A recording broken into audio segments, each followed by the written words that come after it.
Well, hello, everybody. This is Dr. Foskey from Arkansas State University, and I want to jump in today and talk about Rochut number 4. Now, before we get into it too much, I want to tell you what this video is not. If you're looking for me to do a full playthrough on YouTube, I'm not going to do that. That is going to be reserved for sort of lessons between you and I. So if you like what you heard here today, if it was helpful, if it was something that made a difference for you, I'm going to have my contact information in the description below. I'd like you to reach out and we'll do a one-on-one lesson. It's not going to cost you anything other than your time. And you can take my information on this specific etude, apply it as you see fit, and it costs or it's worth what you paid for it, which is it's free. I'm offering this as a service to help people out. We obviously don't know what the situation is going to be with auditions yet, but I know that there are a lot of eager trombone players out there who are working hard and would like to get some information on this. So I'm going to walk you through some best practices. The other thing that it is not is a debate over natural slurs versus legato tongue. I'm not here to tell you which approach to use. I will tell you that I tend to fall on one side more than the other, but I will also say that I would like to think of myself more as a hybrid of both, depending on the circumstance. And there are times when both are merited. So we're not going to talk about that here. I'm simply going to say that you should choose the method that allows you to play with the most seamless, beautiful legato that you can produce. Everyone's different, and at the end of the day, what matters is the product more than the process. So I'm going to pull up the etude here, and I'm going to try my best to never show the whole thing because I don't want to get in copyright trouble, but in some cases, it's just hard to not show clips. And if you look at my Tyrell 16 video, which I'm going to put a reminder up here so if you can click through and listen to that or watch that, I have clips like actual screenshots in the lower third that show sort of what I'm talking about along the way, and I've sort of upgraded my technology. So now I can scribble on this thing as we go in real time. So step 1, number 4, Rochut, is understand the history of the book.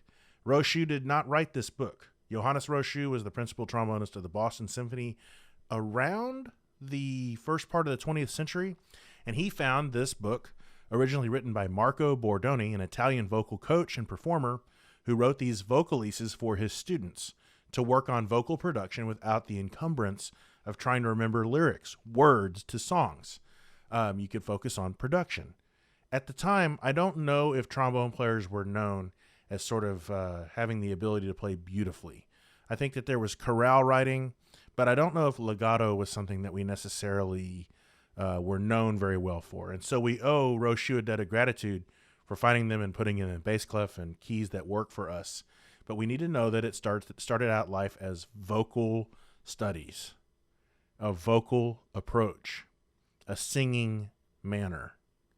And if you go through and you look at the terms that are written on the page in Italian, and you walk through here with me and you translate all of these on Google, for every piece that you ever play, you're going to be a more informed performer. You're going to have more information at your disposal, more tools, more context, more ability to sort of know what the composer intended when they originally wrote the piece. So if we start here at the top, let's start with these terms. We have andante cantabile. Now, if you don't know what those terms mean, you can hop on Google. Or today, and for the purposes of this video, I can be your Google. Now, I'm not exactly sure if I remember the exact translation of this, but I like to translate andante as walking speed. And I always write it right on the part. I'm not sure where we got into the sort of approach of don't write anything on your music is sacred. Your music is a map. Your music allows you to translate. It translates a composer's idea into print and then allows you to recreate that. And if you need to write something in along the way, I think it's perfectly appropriate to write things in. Walking speed for andante and cantabile in a singing manner. And I write it right on the part. Having that information there, walking speed in a singing manner, to me, that helps give you context as to how you should play this. Obviously, legato is clearly a part of it. I'm going to erase it now that I put it in so that it doesn't take up all the space, but maybe your handwriting's even better than mine, so it may not be an issue. So we have over here these phrases, the way they're structured. There's other words on the page. We'll get to them later. But look at the dynamic here at the beginning. We have a piano. Now, Let's talk about that for a second. Now, I don't think there's anybody that's ever going to be on your audition panel that's going to have a decibel reader to make sure that you're playing a piano note or piano phrase that stays in the range of whatever piano dynamic on trombone would be with a decibel reader. It's not so much about volume in and of itself, is more about creating dynamic contrast between softer and louder sounds. So if you need to make your best sound, if it only comes with a slightly louder sound than what others might consider to be piano, you still want to work towards that goal, but you also want to put your best foot forward in an audition setting. Play at a dynamic that allows you to capture the spirit that the composer's intending, the intended sound, the character of the sound. If it's a little bit louder, it's okay. I would rather you always pick to play with a better sound than to try to be decibel accurate to the softer dynamic. And what you do in that case is that if your sort of floor of soft dynamic is a little louder than others, then it bumps up all the other dynamics just as much, because contrast is most important here. So we're starting at sort of a softer sound, and I like to think of it as maybe a more transparent sound. You can kind of see through it. It's like something's a little bit translucent. The light comes through. It's not transparent, but it's translucent. It's just a little thinner. It's not as imposing. It's just as much about the character as it is anything else. And that piano dynamic exists for quite a while here. In fact, I see no other dynamics until we get back down to piano dolce in the second half of the etude. Now, I don't believe that the entire etude needs to be piano. Especially if they're rewriting it. Why would they rewrite it if it stayed with that first instruction from the very beginning? To me, that implies that we have some growth and some shrinking of the dynamics, of the volumes that happen throughout here, like we have right here in the second half, and like we have right here back down to piano. What it doesn't give you is a louder end of your dynamic. It just sort of gives you an overall kind of softer sound. And that's kind of like the baseline volume. Now, you can follow the musical contour, and your phrases can get louder. You can get louder where the music gets busier here in the middle, where there's more rhythmic movement. You can choose to go softer, but the reality is that you have to do something. You have to go above and beyond what's written on the page and maybe add in some things so that it's like, even if it's the Alan Raff edition of the Marco Bordogni vocalises arranged by Johannes Rochut, put your name at the end of it. You're adding your own dynamic swells, where maybe there's a spot in here that makes great sense to add a crescendo. As long as you come back down to the piano where it's marked, I think you're going to be in business. But you have to add something. Music is always either growing or dying. It's always moving forward or moving back. It's never static. If you want to be the kind of performer that can reach out and grab someone with your playing, if you're a compelling musician, you're always going to be doing something to bring that listener in to your world. And one of the ways that you can do that is with clear dynamic ideas that you add to your music.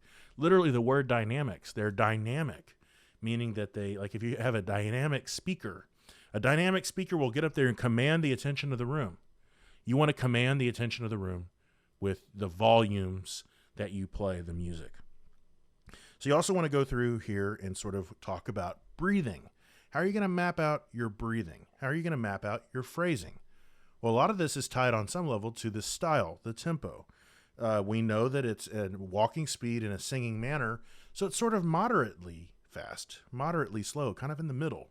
So you kind of don't have a lot of latitude there, although, this number to me, it's important, but it's less important than the actual words. If it's 67 and it's beautifully legato, if it's 67 and it's beautifully phrased with great dynamic contrast, that's better to me than if it being dead on 69 and that's not the point of these etudes. So you want to figure out, do you breathe every time you get to the end of a phrase mark? Do you breathe only when you have a rest? There are an awful lot of rests. And I think that you have to differentiate in some cases between the times where you have eighth rests and quarter rests. An eighth rest to me is just a temporary tiny pause in the sound, not in the pulse. The pulse never really stops. Even if there's a rallentando, even if it slows down, there's still pulse until we get back to the a tempo. But in terms of the tone, the sound, the actual music that you hear, there's just a temporary sort of taper down, and then we move on. But when we have a quarter rest, that's a completely different deal. That's a long time to have no sound. And that's definitely a spot where we can breathe. So if we take it from the beginning, I like to think of maybe this whole thing here. I'm going to go to a different color so you can see. I like to think of this whole thing from here all the way to here as being the first sort of musical idea, the first complete sentence. Now, we all know that a long sentence could be considered a run-on sentence unless we add some punctuation along the way. And so if we use some of these spots here to take breaths, and we use the breath moments as also an opportunity for like a comma, like what you would use in a sentence to separate particular articles within a larger sentence, you're going to create a well-balanced phrase. And then if you have a spot like this is sort of like in question right here. Do we take that breath or do we take that breath out? To me, there's not a lot of room here. I would maybe, if we're breathing here and we're breathing here, why don't we blow through this one and not breathe, and then we're able to take a good, healthy breath right there at the end of the second line. Now, if we look right here, this also supports my idea that we have an eighth rest here and a quarter rest here. We could, instead of breathing both times, we could blow through this one and then breathe. Do a better job of drawing an arrow. Breathe right here on the quarter rest, where we actually come to some sort of rest or pause. Now, where it gets tricky is when we have this spot with a rallentando, which means slowing down, right? Before we reach the a tempo. You want to make sure that when you don't have a rest, and you're probably going to have to take a breath somewhere in this line, like here or maybe here, you want to make sure that you don't lose time against that breath. So if we look at this A, and then we look at this F, and we have the space in between, we can't really cheat the length of the F to make room for the breath. It's got to be square on beat 3.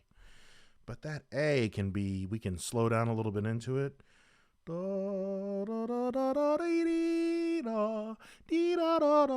can treat the note before the breath well, and then the breath will sound completely appropriate. But if you just lop the note off like you're the butcher, and you know, someone's come in and asked for a steak, and they just lop it off of the roast, it's going to lose that character that we're trying to achieve here with the etude. So you want to treat that note well before the breath. In fact, I think that if you treat the note well before the breath, then the breath becomes less of an issue in and of itself. And you can breathe when you need to breathe, as long as you're sort of, it's the difference between a carpenter and like a master woodworker. There's nothing, I'm not saying that a carpenter is not a talented person, but they operate very differently with the same material. A carpenter is going to frame a wall with 2x4s, and they're going to get straight cuts with a circular saw, and they're going to put it together, and you're going to have a wall. But a master woodworker is going to put all kinds of little trim and veneers and things on the material to make it a beautiful piece of art that serves a function as furniture. It's two different things, two different ways of dealing with the medium. We want, as musicians, we're dealing with the medium of sound. And if we treat this note more like the master woodworker, if we sand the edges and make it nice and pretty, then the breath won't take away from the musical line. And then this rallentando, I like to milk it quite a bit. Da, da, da, da, da, da, da, da, da, da. And then we're back off to the races at the a tempo at the beginning of the 5th line. Now, some of the same ideas about breathing happen here as well. Now, there is a difference here. I have 2 beats of rest in my edition. I believe in the Alan Raff edition, there's an additional 1 measure of rest right here before we come in at the piano dolce. So you want to make sure that you're following the official edition. However, unless they're asking for the section that directly involves that, you're not likely going to have to worry about that measure. That's either going to be the right before, the cut's either going to end right before it, or it's going to start right after. You're probably not going to have to deal with that much, but just know that there's a discrepancy between the two. Let's see here. So I like to think of this whole opening section. I'm going to go back here and color again. I'm going back to the coloring book. Everything in these first 1, 2, 3, 4, 5, 6 lines is kind of the first idea, the first theme. There's some variations in there. But when we get down here to the piano dolce, it's different. And there's no dolce written at the beginning. But this mark, dolce, like cinnamon dolce latte from Starbucks, it's sweetly. It's a different character than the piano at the beginning. And you want to shed light on that for the listener. You want to make the judge, the person that's listening to your etude, you want to make them take notice that you know what that word means. And you're trying to convey that as best you can through your music. So maybe that piano can be a little softer, a little, I don't want to say hesitant, that's not the right word, but maybe a little more covered, maybe just a little bit more innocent, if you can find a way to translate the idea of innocent into the way you sound. Da, da, da, da, da, da, da, da, da, da, da, da, da. Da da da da da da da da da da da da dee da. And so there's some moments in there where you can be very tender, almost like you're singing a lullaby to a baby. And then it starts to build a little bit. It gets busier and busier. So then we kind of have there's not really a return to the original material, but there's definitely contrast between the first half and the second half. All of the same issues still apply with the breathing. We have quarter rests and eighth rests, and I think that those should be considered to have different functions in this music compared to other situations. Same thing here with this quarter rest, this eighth rest, and then all the way to the end, we're kind of off to the races. Now, this is one spot in particular. I'm going to erase some of these marks. I feel like I'm a little kid in a coloring book here, but I hope it's actually helpful. Notice that there's not a lot of rests and there's a lot of things happening in this last chunk from here to the end. I definitely think that you need to tank up like crazy here. The problem is it's an eighth rest. How do we tank up with the kind of breath that we all know we need to take when we only have that eighth rest? We've talked about how we have to treat the eighth rests and the quarter rests a little differently, that the pulse is an important thing to consider at all times. Da da da da da dee da dee da da da da da da da da da da da dee da da dee da dee da da dee da. Now, excuse my singing; it's not great, I know, but in terms of what I'm trying to convey to you, I think it conveys that accurately. So if you look back here at the piano dynamic, that carries over to here. I think there's a tendency sometimes when notes get higher, we get into the upper tessitura of the instrument. There's a sense that we have to have an increased demand of air to get those high notes to speak. And this is the one sort of thing that you may disagree or agree with me on. But there is the aperture, which is the opening between the upper and lower lip that vibrates when the wind passes through. That's what creates the sound. Now, as we go higher, in the same way that when we touch the string on a string instrument, the note, as the string gets shorter, the note is higher. As the aperture gets smaller, the note that comes out, the frequency is higher.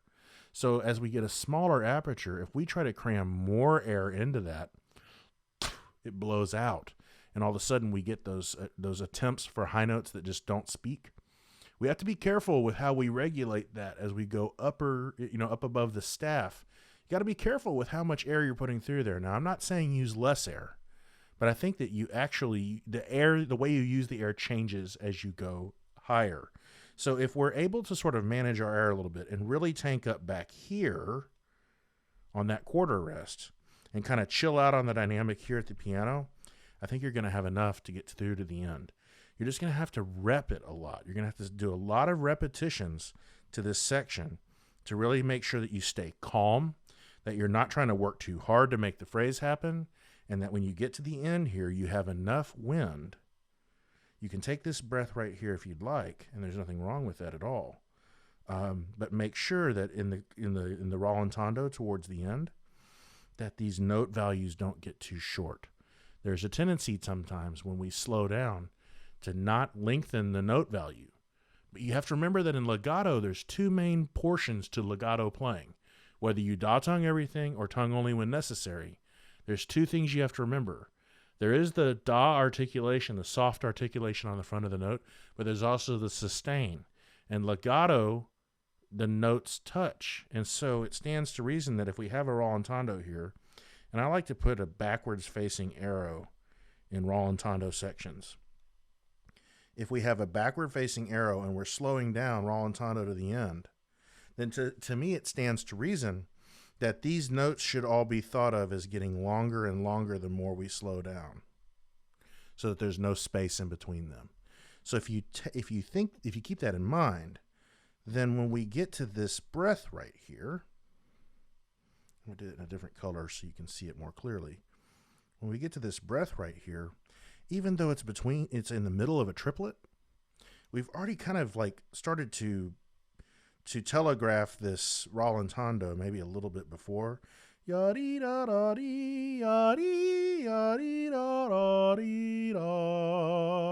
Make sure that the notes touch. Make sure that they have soft articulation of some sort at the beginning, but that you're able to set it up so that you have enough air to really do a good crescendo here and a good diminuendo right here. I think that in most cases, I know why they only make the crescendos and diminuendos a certain size, but I wish they could make them a little bigger or a little thicker, so that it was absolutely clear that when we get to the end, we want to make sure that that swell happens. And if you look here, there's a fermata on the rest. 1, 2, 3, 1, 2, off. You don't need to hold that last note out for much longer than 5 counts. Now, if it's rallentando, we're slowing down increasingly to the end. It's going to be more than. It's not going to be that kind of release. It wouldn't be a hard release anyway. But you want to give yourself enough time to.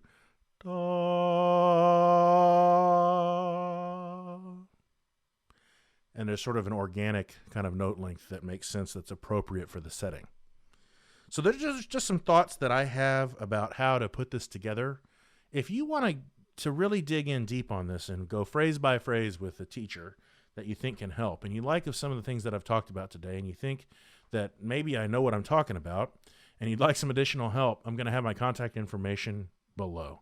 I'm set up to teach Zoom pretty much all the time. I have some free time in my schedule now, and I'd like to work with you. So get in touch. Let's make it happen, okay? I'll talk to you next time.